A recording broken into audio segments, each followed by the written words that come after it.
সামুদ জাতির নাম শুনেছেন?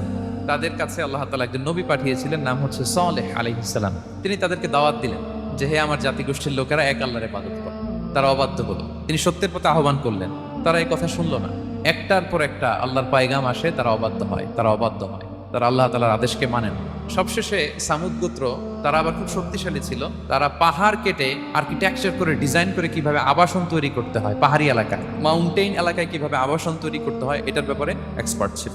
কিন্তু তারা সালেহ আলাইহিস সালামকে বললো, সালেহ তুমি পাগল, তুমি জাদুকর, তুমি যে আল্লাহর কথা বলছো আমরা মানবো 1 শর্তে।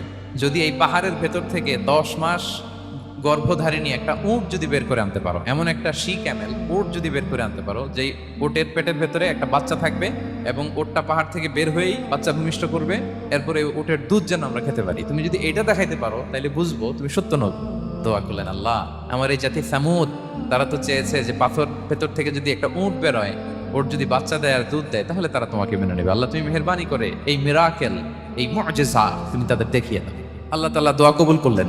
হাজার হাজার মানুষের সামনে চাক্ষুষ দিবালোকের মুহূর্তে পাথর ভেঙে একটা উট বেরিয়ে এলো বিশাল আকৃতির, এবং 10 মাস গর্ভধারিণী উট। সাথে সাথে এই উট বেরিয়ে বাচ্চা প্রসব করলো, এবং সাথে সাথে এই ওলান থেকে উটের দুধ বেরোতে লাগলো।